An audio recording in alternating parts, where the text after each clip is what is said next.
In previous videos, I showed what the Dragon Claw ability is capable of by demonstrating the highest physical damage in the game. Today we will continue exploring the Dragon Claw ability by creating a very strong low-level build using available and simple equipment.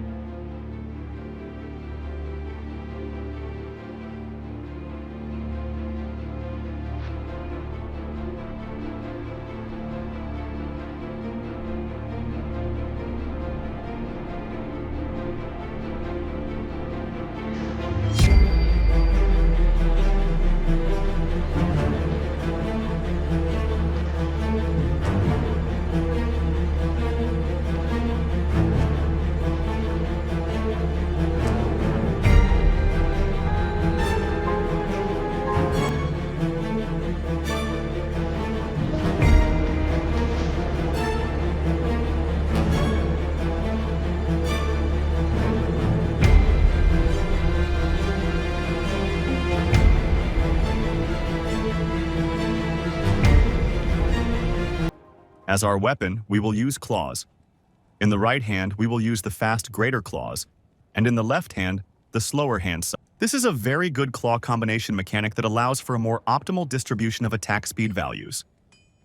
At the nightmare level, we make 2 sockets in the greater claws, and at the normal level, we make 1 socket in the hand scythe with Larzuk.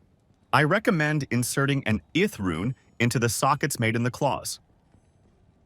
But it's better to use the rune word strength.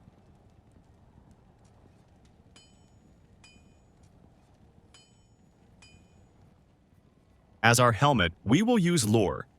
This rune word will give us +1 to all skills.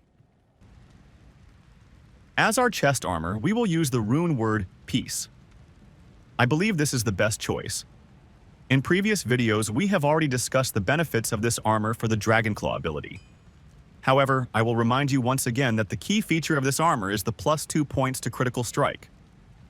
This significantly increases the chance to deal double damage to the enemy.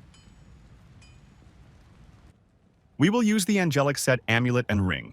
This will provide a significant amount of attack rating, which is very important for our main ability, Dragonclaw.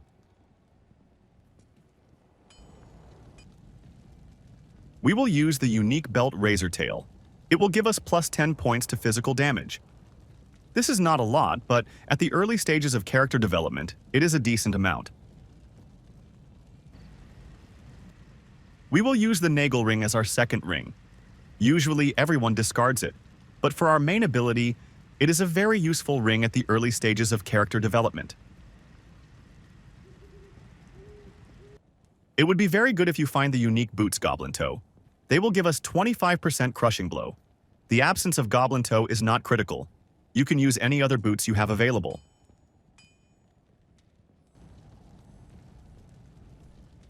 We will use the Venom Grip Gloves. They will give us Life Leech and 5% crushing blow. If you replace these gloves with others, make sure they have the necessary bonuses I just mentioned, or bonuses to strength, dexterity, attack speed, and martial arts skills.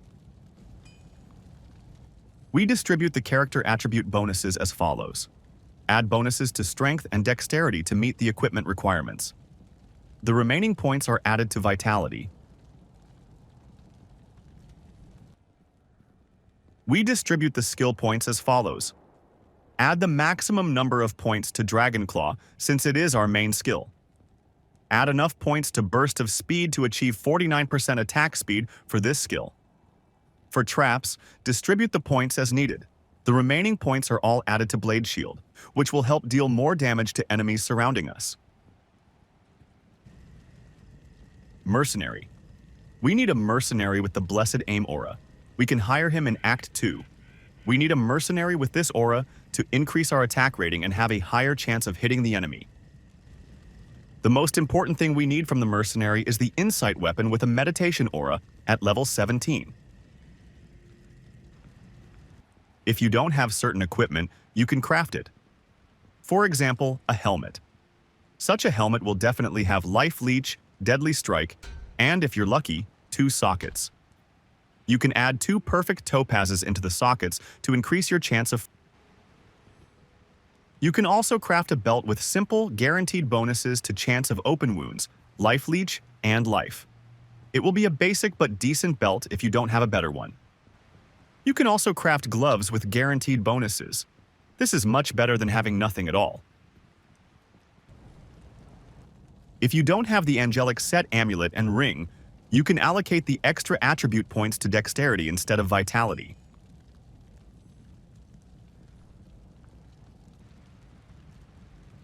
If you need to optimize overall damage more effectively, you should prioritize the Venom skill over the passive Blade Shield, allocating most of the remaining points to Venom instead.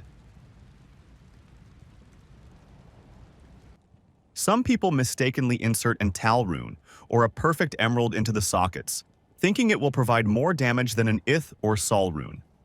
Now, I will show you the calculated damage per second values for using different runes and gems in the sockets of our claws.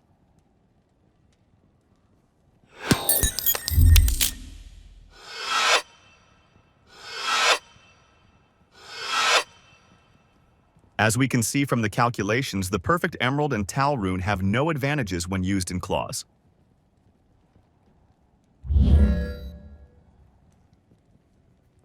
Continuing the topic of claws, I want to show you which claws can be purchased from vendors.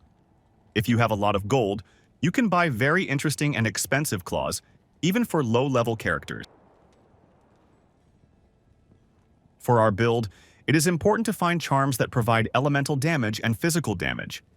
Such charms significantly increase the overall damage of our main skill, Dragon Claw.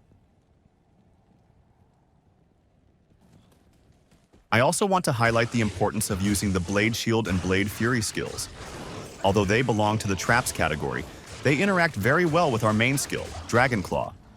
While they don't directly synergize, they are physical damage abilities that complement and enhance each other effectively. This should be considered when building the character and developing combat tactics. As an experiment, you can try hiring an Act 1 rogue mercenary. She can also use the Insight rune word as her weapon.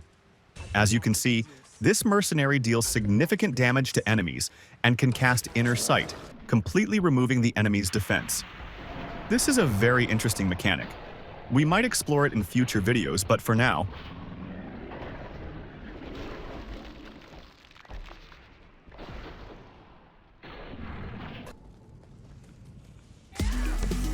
by assembling this build, you will have a strong character and a comfortable gameplay experience all the way to the highest level. If you have any comments, suggestions, or questions regarding the build, feel free to leave them in the comments under this video. I am open to constructive dialogue and fair criticism.